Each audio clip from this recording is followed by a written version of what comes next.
So IDW did this press release and then this quarterly report talking about how they broke even in the latest quarter.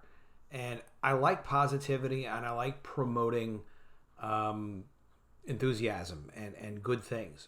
But there's something that bothered me about this report because, first of all, breaking even is not easy to do. It's not just that it's hard to break even and business is difficult. The reason it's hard to do is there's a lot of things going on in business. There's a lot of expenses. There's revenues. There are events where different things happen at different times. And particularly with all of the weird, health event related stuff, things are just off. The business cycles are off. So it's very strange that even per this article, despite declining direct market sales, IDW's publishing report reported a break-even quarter. They do a quarterly report.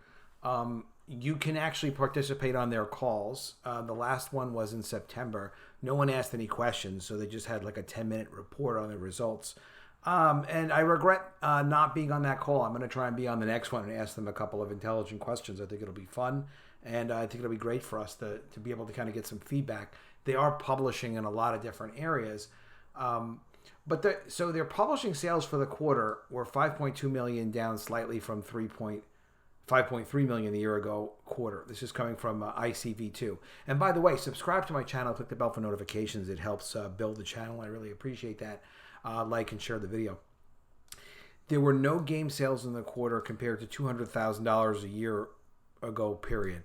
So, I mean, you kind of have to look at it like, how did you do this? How is it that the numbers exactly equal zero profit, you know what I mean, and zero loss or close to it? The break-even operating profits in publishing continue improving trends this year. The division had a rare quarterly profit of $100,000 in its first fiscal quarter, although it had a loss of $600,000 in quarter two.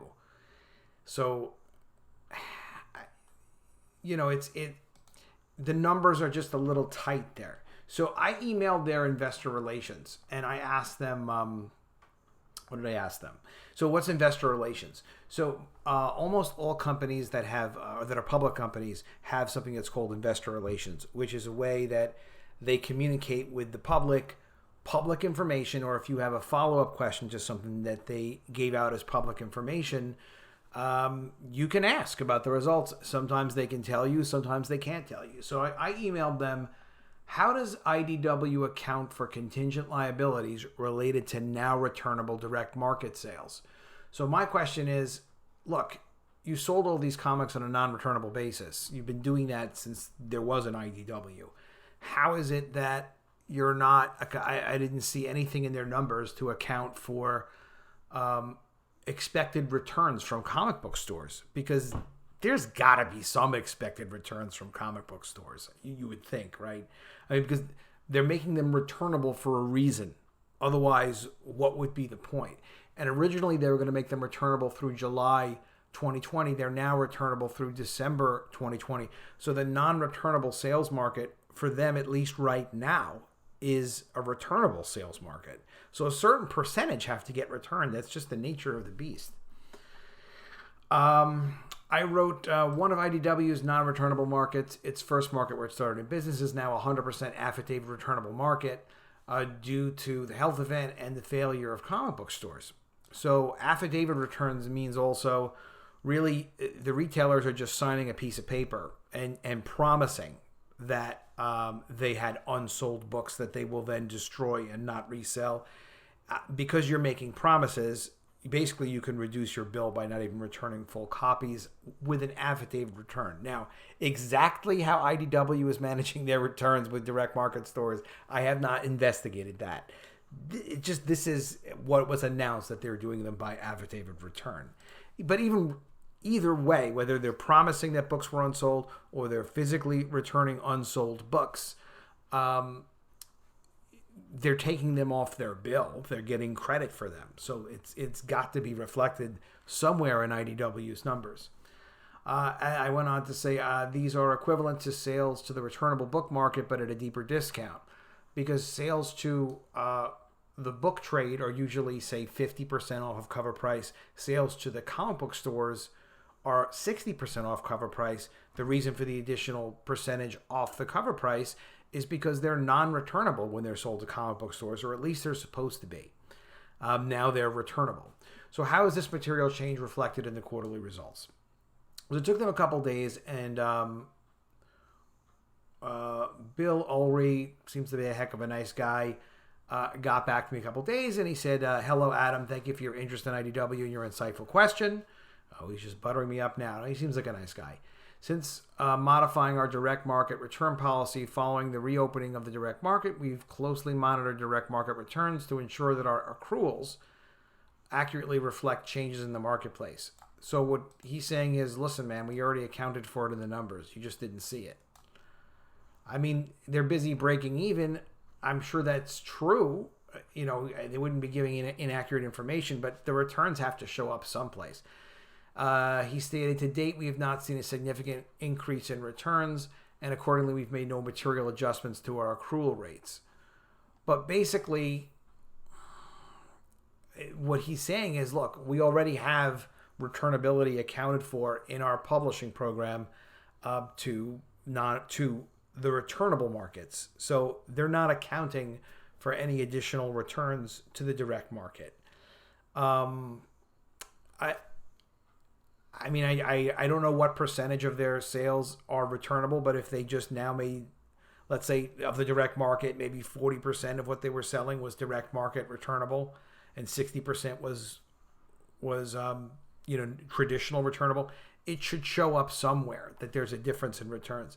What usually happens is if they're not accounting for it on an ongoing basis, they'll, not IDW, but just companies in general, will dump the results in a quarter, or they'll take it as one big charge off, so that they'll say, oh, well, this is a one-time event, and it's not something that's reflected in their earnings. So a one-time major loss, let's say like $4 million worth of returns or something like that, wouldn't impact quarterly results. It would just be, quarterly results, not including extraordinary events. And I guess it would be fair to say that a lot of returns from a non-returnable market that they decided to give a credit for wouldn't be a typical event for them. It would be like, an extraordinary event that wouldn't be counted in their normal profit and loss statements. But if that's the case, then it would have been good for Bill to tell me that. I did ask him permission, by the way, if you ever do hit these companies up, and you ask them permission, you want to ask them permission to use this material, and he said it would be okay to use, and he put me in touch with someone else at IDW for non-investor relation questions about IDW. So I'll get thinking and see if there's anything cool we want to know about IDW. I thought this was interesting. I thought it was interesting. I don't think IDW is going out of business, guys. I'll tell you that much. I've done some research and kind of wondered, like, well, who the heck, why is it that there is an IDW? Like, is it the TV shows? Because they've had some success with Lock and Key.